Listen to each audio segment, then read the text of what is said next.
오늘은 누가복음 8장 16절에서 21절 말씀으로 위치 선정이라는 제목으로 하나님의 말씀을 나눌 텐데 16절에서 21절 말씀입니다. 우리 함께 봉독하겠습니다. 누구든지 등불을 켜서 그릇으로 덮거나 평상 아래에 두지 아니하고 등경 위에 두나니 이는 들어가는 자들로 그 빛을 보게 하려 함이라. 숨은 것이 장차 드러나지 아니할 것이 없고 감추인 것이 장차 알려지고 나타나지 않을 것이 없느니라. 그러므로 너희가 어떻게 들을까 스스로 삼가라. 누구든지 있는 자는 받겠고 없는 자는 그 있는 줄로 아는 것까지도 빼앗기리라 하시니라. 참 예수의 어머니와 그 동생들이 왔으나 무리로 인하여 가까이 하지 못하니 어떤 이가 이르되 당신의 어머니와 동생들이 당신을 보려고 밖에 서 있나이다. 예수께서 대답하여 이르시되 내 어머니와 내 동생들은 곧 하나님의 말씀을 듣고 행하는 이 사람들이라 하시니라. 아멘. 오늘 말씀을 통해서 다시 한번 우리가 하나님의 말씀에 대해서 한 번 더 점검하고 깨닫는 시간이 되었으면 좋겠습니다. 오늘 말씀은 누가복음 8장 16절에서 21절 말씀으로 위치 선정이 중요하다는 제목으로 우리가 말씀을 나누려고 합니다. 본문은 지난주에 연속 동상에서 하나님의 말씀이 인생의 핵심임을 강조하고 있습니다. 마치 밭에 뿌려지는 씨가 유독 오직 하나님의 말씀이라고 밭을 배경으로 해서 지난주에 말씀을 나눈 것처럼 오늘은 불을 하나님의 말씀으로 이렇게 설명을 하면서 이 등불을 통하여서 우리의 삶에 어떠한 하나님의 말씀이 어떻게 들려지는지에 대해서 말씀을 나누고 있습니다. 왜냐하면 하나님의 말씀만이 우리를 구원에 이르게 하는 지혜를 주기 때문에 그렇습니다. 요한복음 20장 31절에 보면 오직 이것을 기록하면 너희로 예수께서 하나님의 아들 그리스도이심을 믿게 하려 함이요 또 너희로 믿고 그 이름을 힘입어 생명을 얻게 하려 함이니라 이렇게 말씀하고 있습니다. 또 한 가지는 성경은 우리로 하여금 하나님의 사람으로 온전하게 만드는 역할을 한다고 말씀하고 있습니다. 디모데후서 3장 16절 17절에 연이어서 모든 성경은 하나님의 감동으로 된 것으로 교훈과 책망과 바르게 함과 의로 교육하기에 유익하니 모든 선한 일을 행할 능력을 갖추게 하려 함이라 이렇게 말씀하고 있기 때문에 그렇습니다. 그러므로 우리가 말씀이 얼마나 우리의 삶에 중요한 것인지에 대해서 성경은 강조하고 또 강조하고 강조해도 지나치지 않을 정도로 말씀하고 있는 것입니다. 우리 미국의 역대 대통령 중에는요 성경의 가치를 세상에서 제일 중요한 것으로 여긴 분들이 많이 있습니다. 미국의 초대 대통령들을 보면 그들의 고백들은요 정말로 위대합니다. 토마스 제퍼슨 같은 경우는 미국은 성경을 반석으로 삼아 서 있는 나라이다 이렇게 고백을 합니다. 오늘 독립기념일인데 이 독립선언문을 기초를 작성한 이 토마스 제퍼슨 대통령이 성경이 이 미국의 반석이라는 것입니다. 그러니까 미국은 이 성경 위에 서 있는 나라이다라는 것입니다. 얼마나 위대합니까? 아브라함 링컨은 이렇게 얘기를 했습니다. 성경은 하나님께서 주신 가장 귀한 선물이다라는 것입니다. 그러니까 아브라함 링컨은요 가장 힘들고 어려울 때마다 성경을 통해서 힘을 얻고 그리고 정말 가장 좋은 것들을 이 용기를 얻고 격려를 얻어서 그의 모든 프레젠트십 가운데서 승리할 수 있었던 기초가 되었다는 것입니다. 우리가 또 잘 아는 루즈벨트 대통령은 어떤 방면에서 일하는 사람이든 중요합니다. 그가 자신의 생을 성공하는 삶으로 살기를 원한다면 나는 성경을 묵상하라고 권하고 싶다. 이렇게 말했습니다. 그러니까 성경은요 교회에서만 예배드리는 것이 아니고 세상 어떤 방면에서 일하는 사람이든 다 이 성경은 우리의 인생으로 하여금 참으로 바른 길, 올바른 길, 진리된 길, 그리고 가장 의미 있는 길을 가게 하는 그런 말씀이라는 것입니다. 그러므로 우리의 삶 속에 하나님의 말씀이 어떻게 역사하고 어떻게 영향력을 갖게 하는 것을 아는 것만큼 큰 지혜요 복은 없습니다. 지난주에 우리는 말씀이 열매를 맺도록 좋은 마음을 준비해야 한다는 것을 묵상하였습니다. 좋은 마음이 준비되려면 거룩한 영이신 성령의 도우심을 받고 성령에 이끌려야만 한다고 우리는 성경을 통해서 깨닫게 되었습니다. 그리고 내 안에 무엇이 있든지 그 안에 있는 것들이 먼저 뒤집어지고 기경되어야 한다는 것입니다. 자갈도 치우고 가시떨기 뿌리도 뜯어내고 제거해야만 합니다. 그리고 딱딱하게 묵어있는 땅을 뒤집어야만 합니다. 그래야 비가 와도 땅이 충분히 토양의 수분을 받아들이고 햇빛이 뜨겁게 내리쳐도 기경이 돼야 충분히 그 안에서 놀라운 영향력에 그리고 영양분을 발휘하게 된다는 것입니다. 우리가 그래서 씨앗인 말씀이 심겨지면 그 마음이 옥토밭이 될 수가 있고 100배의 열매를 맺을 수 있다는 것이 성경에서 우리에게 가르쳐 주시는 말씀입니다. 좋은 땅에 씨앗이 심겨진다는 것은 말씀을 듣고 지켜 인내하는 것을 의미한다라고 말씀하고 있습니다. 그러니까 좋은 땅에 하나님의 말씀, 씨앗이 씨앗인 하나님의 말씀이 심겨지면요, 거기에서 일어나는 일이 뭐냐면 그것을 지켜내는 것입니다. 그리고 그것을 말씀으로 계속 듣는 것입니다. 그리고 그것을 인내하면서 이루어질 때까지 참아내는 것입니다. 마치 땅이 봄에 이 변화 가운데, 변덕 가운데서도 이 씨앗을 지켜내고, 여름에 뜨거운 햇빛 가운데서도 지켜내고, 홍수 가운데서도 지켜내고, 그리고 가을의 쌀쌀한 가운데에서도 인내하면서 그 말씀이 열매를 맺기까지 기다리는 것, 그것이 바로 좋은 토양이 하는 일이라는 것입니다. 여러분, 그러므로 우리의 삶 가운데 말씀이 들려지면 지켜내려고 노력해야만 합니다.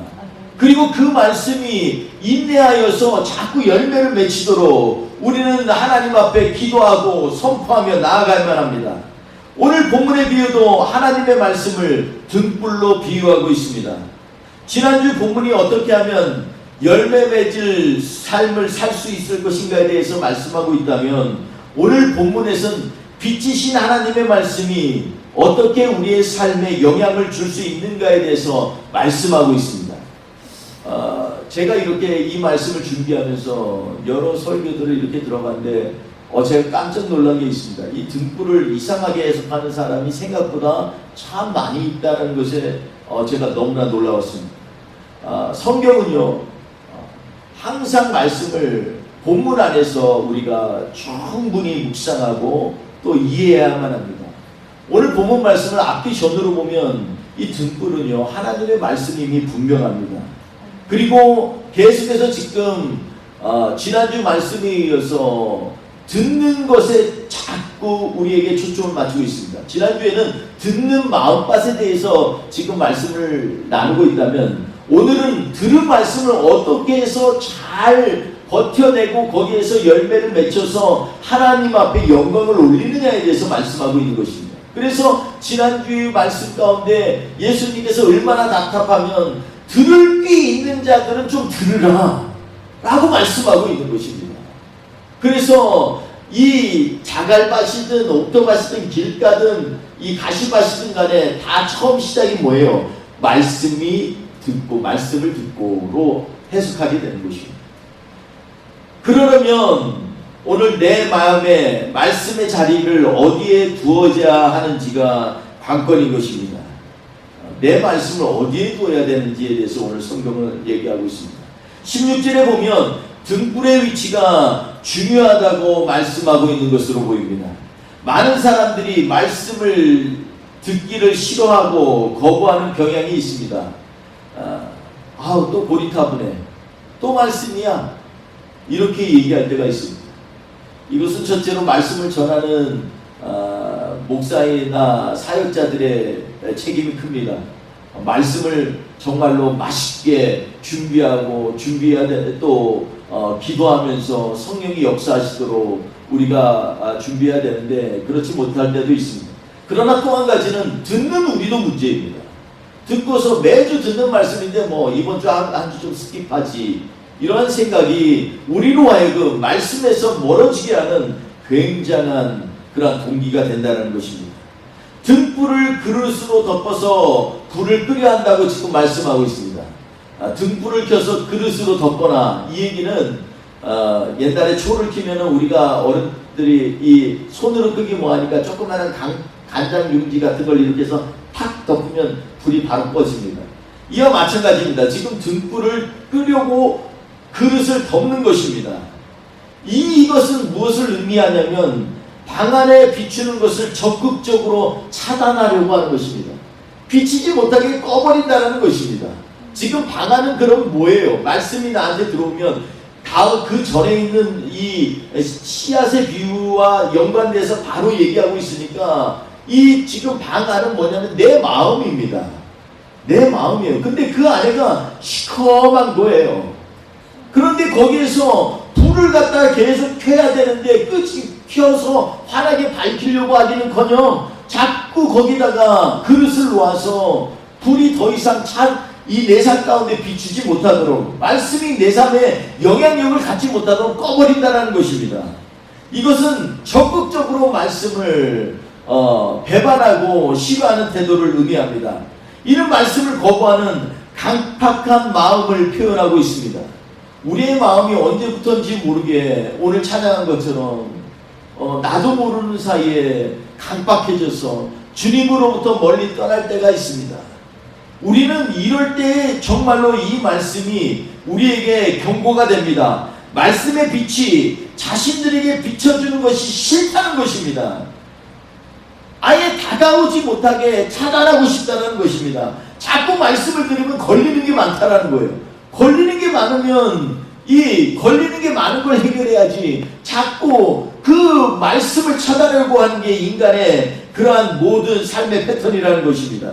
이러한 사람들에게는 아무리 하나님의 말씀이 들려줘도 하나님의 말씀이 능력이 나타날 수가 없습니다. 능력이 일어날 수가 없습니다. 능력이 일어난다고 하는 거 조금 이상하게 봐야 돼요.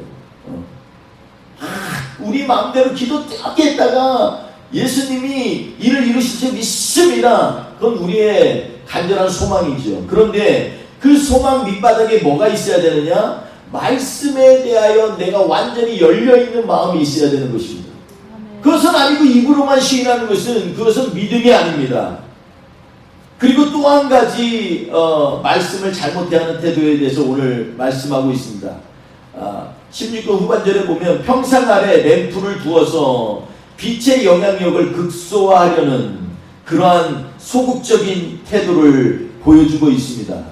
보니까 이 등경의 그릇으로 끄는 것뿐만 아니라 평상 아래 두고, 그래서 이 등경의 빛이 올라가지 못하도록 온 방안을 비치지 못하도록 하는 그런 소극적인 그런 반대하는 그런 마음이 있다라는 것입니다. 대표적인 것들은 레온 패티팅걸스라는 사람이 그 심리학자인데 이 사람이 세운 인지 부조화 이론이 그런 것입니다. 그러니까 인지 부조화 이론은요, 자신이 추구하는 진리나 삶의 원리가 자신의 행동과 부조화되게 되면, 조화가 안 일어나면 이를 해소하기 위하여 자신이 깨달은 것, 그리고 그 중요한 그 하나님의 말씀을 변화시켜서 자기의 삶과 조화시키도록 유지하려고 하는 그러한 사람의 경향이 있다는 것입니다. 다시 말하면 하나님의 말씀이 진리이고 반드시 필요하다는 것은 인지하고 깨닫지만 내 행동이 따라가지 못하면 결국 말씀을 왜곡시켜 버린다는 것입니다. 예를 들어서 어떤 사람이 더 이상 술을 먹지 않겠다고 굉장히 다짐을 했습니다. 그래서 아내한테도 쓰고 집안에다가 선언문 해가지고 나는 더 이상 술을 먹지 않겠다, 이렇게 쓴 것을 봅니다. 제가 이 얘기를 하면 입가에 미소가 짓는 것은 옛날에 대학 다닐 때 저희 학과장 교수님이 장로님이셨습니다. 근데 코가 맨날 빨개 있는 거예요. 그리고 콧소리가 비음처럼 비틀비틀하는 그 말이 제대로 되지 않는, 왜냐하면 술에 중독이 돼가지고요, 같이 식사를 하면 반드시 밥 먹기 전에 소주를 한 병을 드셔야만 합니다. 그래서 속으로 그랬어요. 겉으로는 감히 말을 못하고, 아니 교회 장로님 이거 다 아는데 저렇게 술을 좋아하실까, 술이 그렇게 좋을까, 그런 생각을 했습니다. 제 생각에는 아무래도 교수 사모님에게 여러 번 결단의 선언을 하지 않았나 싶습니다. 갈 때마다, 혼날 때마다 아내한테 내 다시는 안 먹을게. 얼마나 화가 나겠어요. 교회 가서 얼마나 창피하겠어요. 그러니까 술 냄새 풍기지 말라고 얼마나 얘기했겠습니까. 그런데 이럴 때 유혹에 못 이겨서 예를 들어서 소주를 한 병을 마셨습니다. 그러면 자기가 갖고 있는 결단과 그리고 자기 행동과는 부조화가 일어나기 시작합니다. 이렇게 될 때 네 가지 반응이 있는데요. 첫째로는 소주를 더 이상 마시지 않는다라는 행동을 변화시키는 것입니다. 이게 되면 제일 좋죠. 사람이 이러지를 못합니다. 그런 다음에는 어떠한 생각, 이게 안 되면 그 다음에는 슬그머니 어떻게 생각을 하냐면 조금은 괜찮아. 아이고 조금은 예수님도 포도주 한 잔씩 하셨는데 뭐 조금은 괜찮아.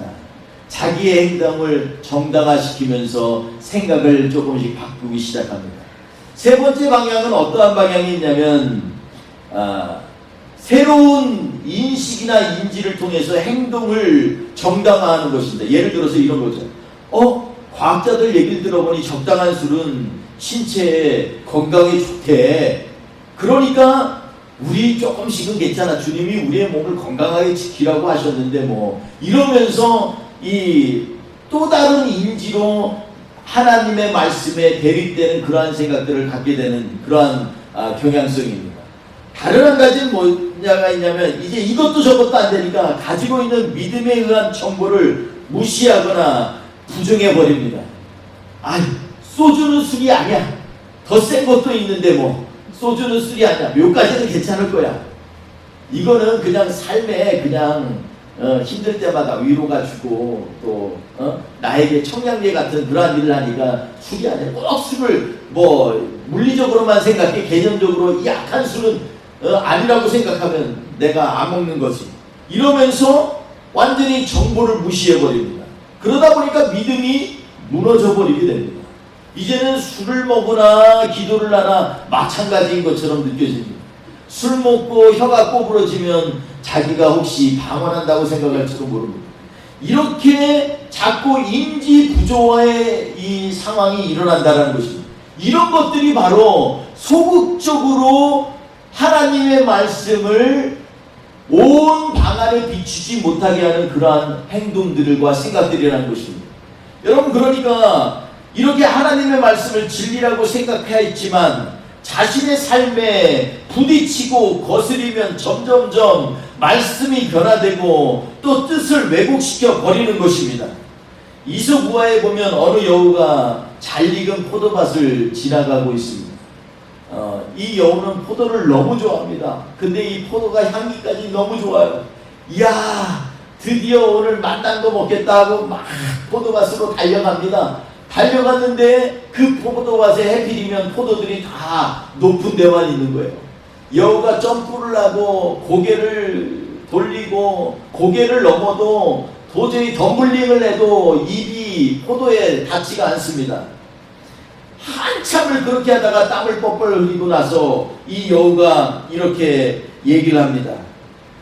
이 높이 있는 포도는 아마도 굉장히 셔서 맛이 없을 거야. 이거 못된 포도야. 이거 내가 먹으면 이거 몸에 안 좋을지도 몰라. 이러고 아주 무시하고 지나쳐 간다는 것입니다. 이것도 소극적인 우리의 태도 가운데 하나입니다. 내가 말씀 가운데에서 은혜를 받지 못하고 내가 하나님의 말씀대로 행동하지 못하면 자꾸 부정적으로 이것을 말하는 것입니다. 괜찮아.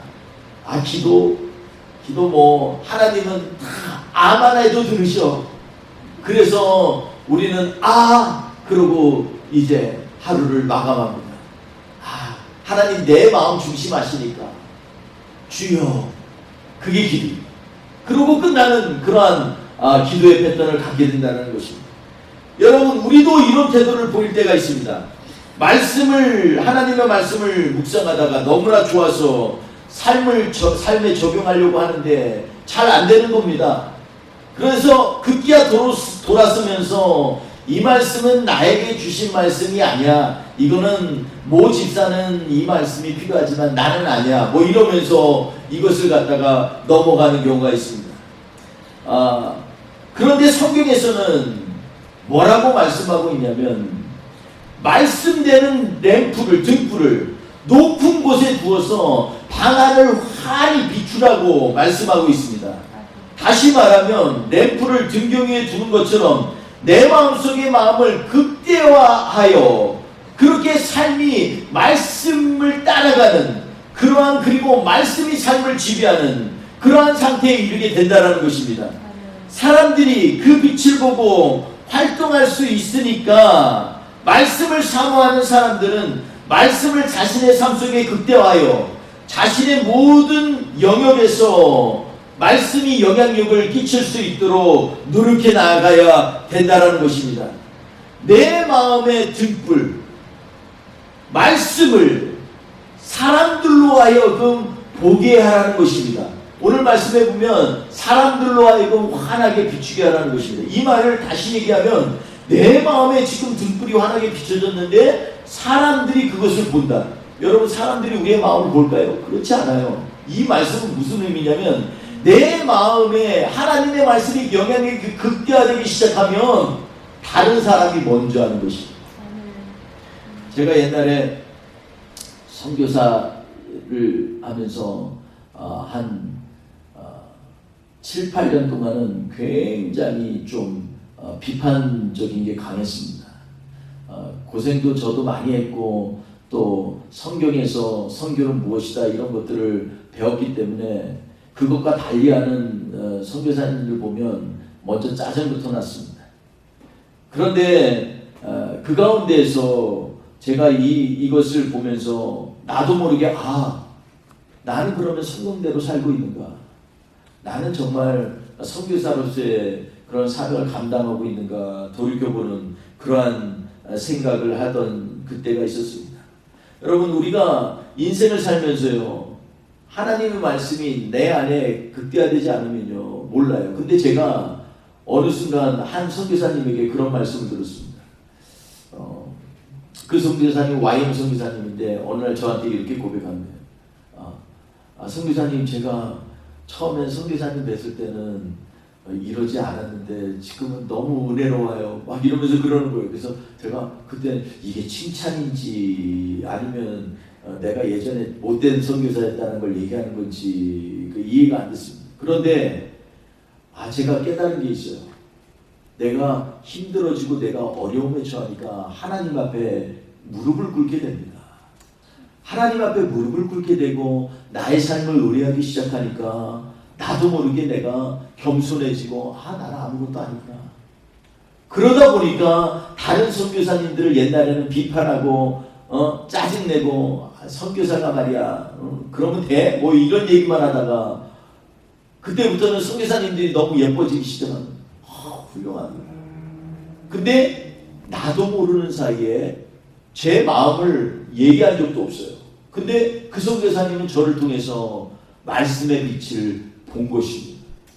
제가 그걸 보면서 처음에 기분이 좀 이상했지만 나중에는 하나님께서 나에게 이런 은혜를 주셨구나 하면서 감사한 생각을 가진 적이 있습니다. 여러분, 그러므로 말씀이 우리의 삶 가운데 정말 영향력을 확대하고 영역을 넓혀가야만 합니다. 그러려면 우리의 마음이 온 마음에 말씀의 빛이 다 쬐져서 구석진 곳까지 나올 수 있도록 해야 됩니다. 근데 이것이 어떻게 가능할까요?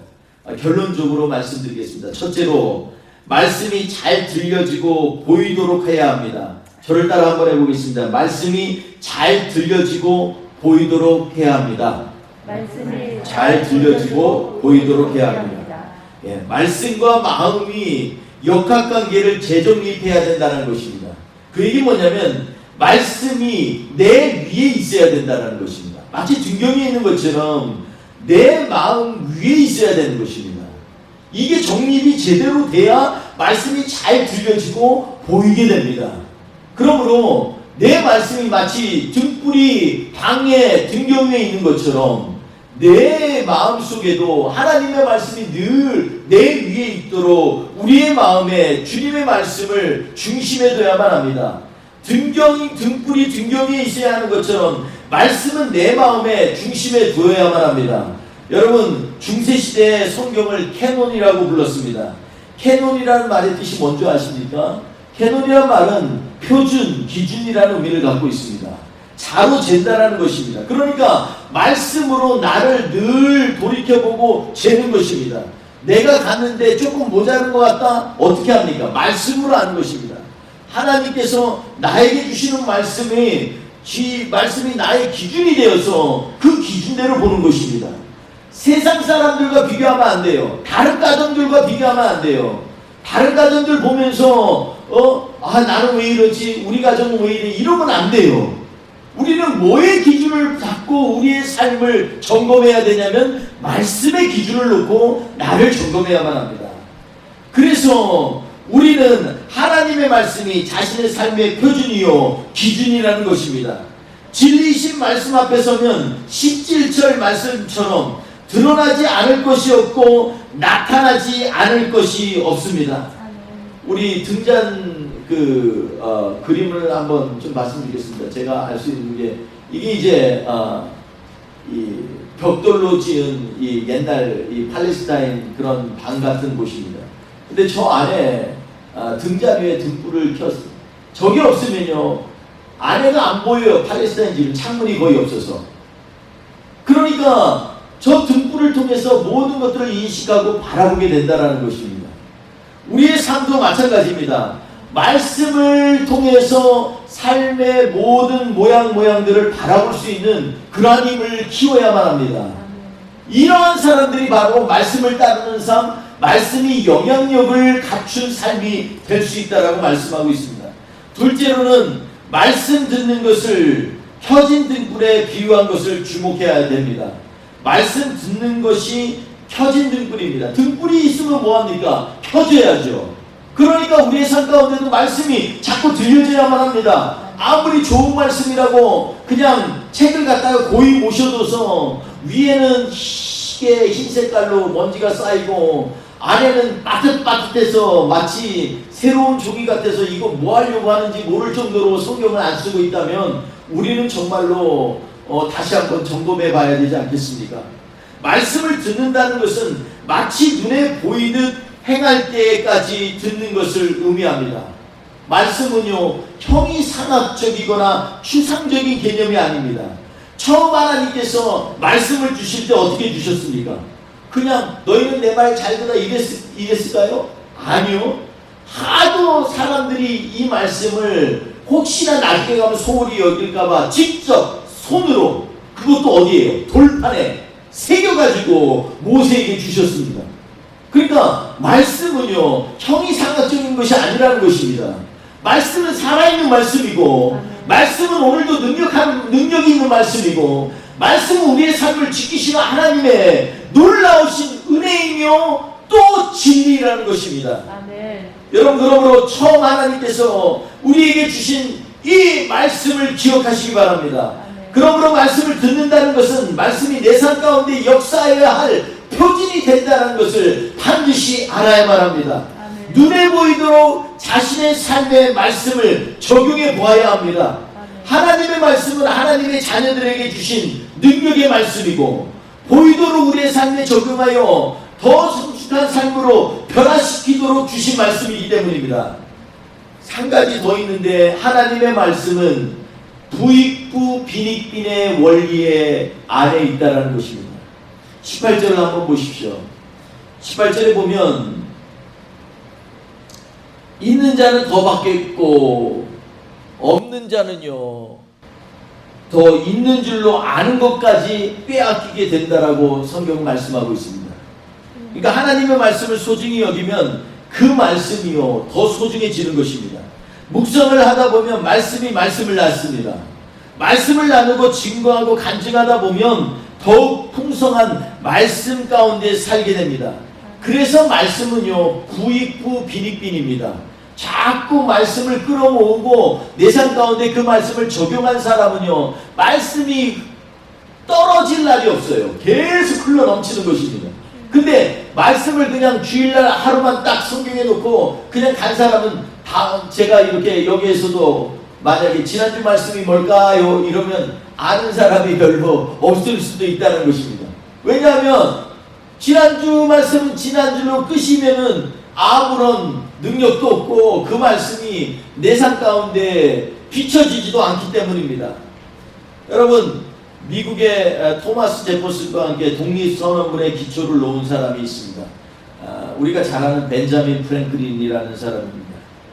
이 사람은 대통령도 아닌데 우리가 가장 좋아하는 100불짜리 돈에 얼굴을 들이밀고 있습니다.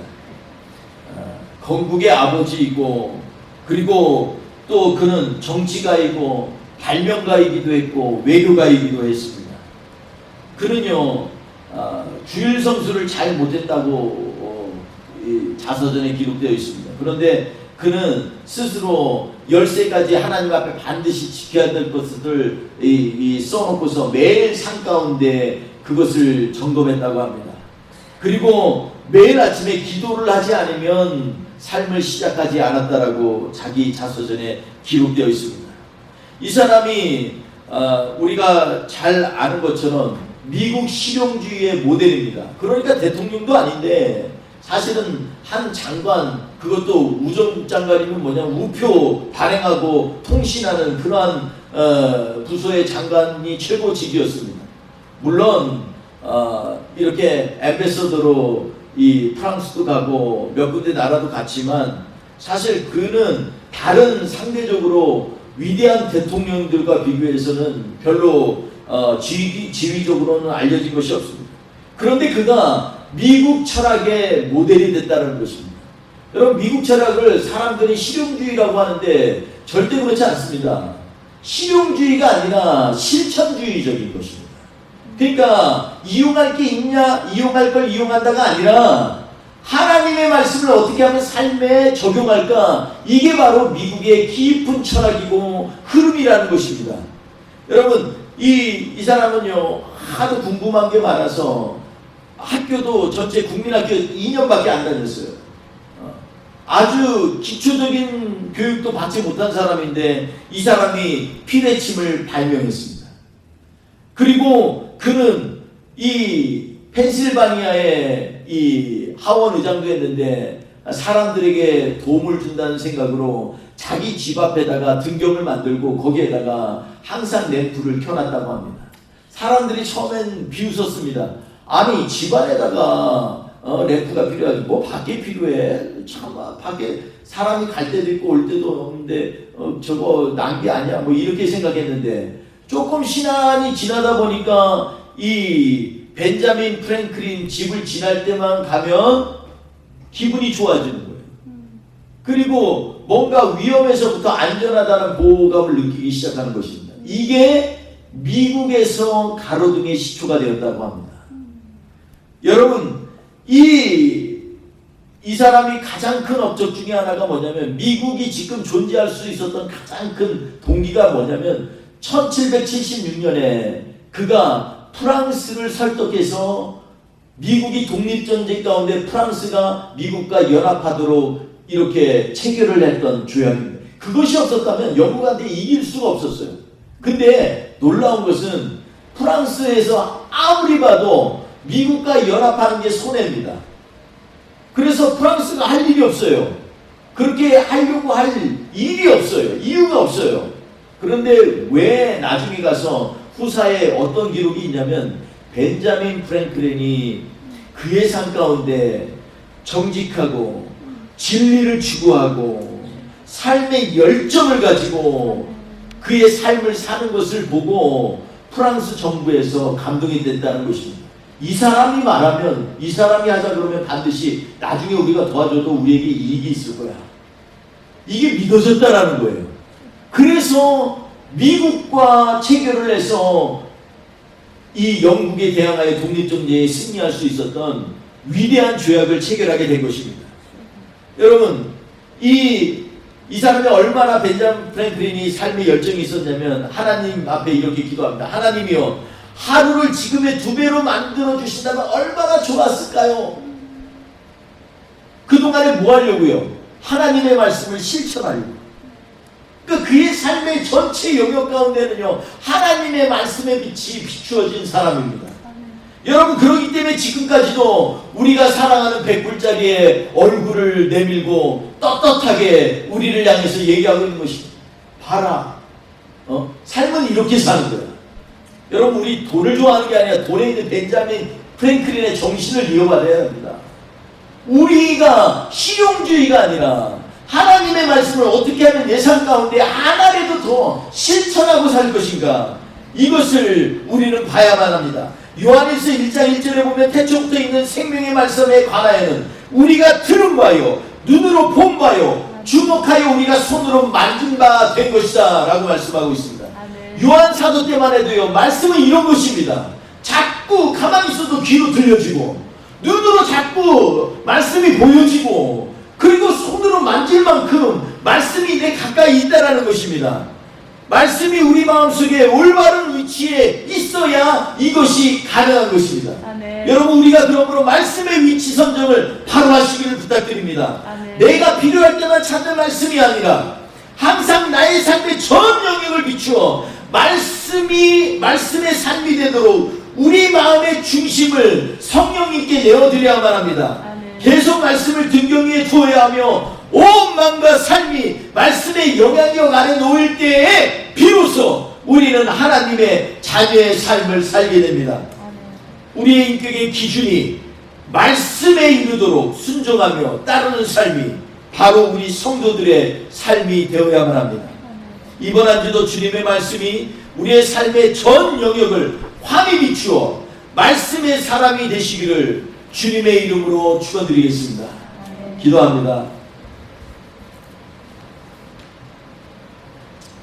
우리가 때때로 마음이 정말 너무나 가리워져서 주님을 볼 수 없을 때가 있습니다.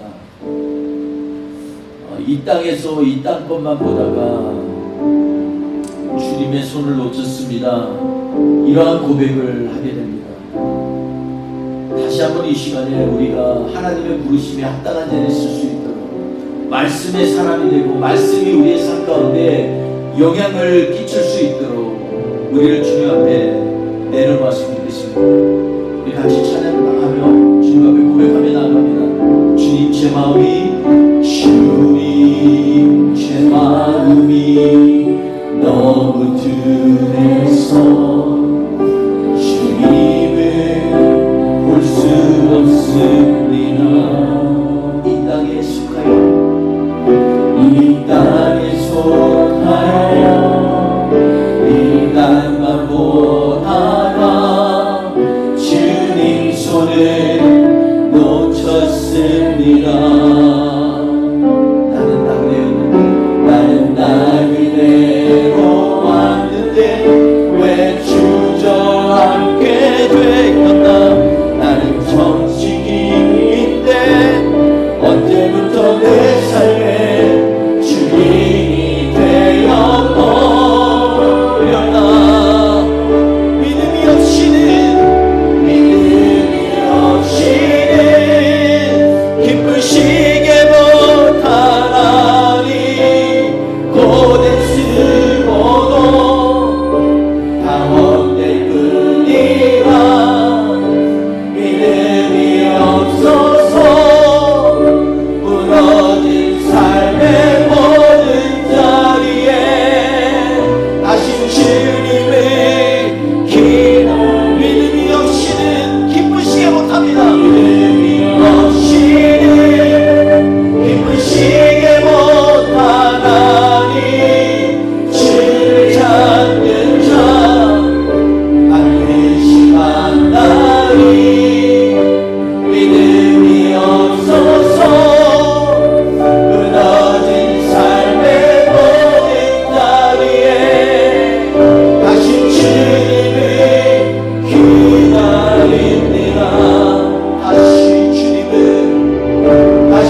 주님을 기다립니다.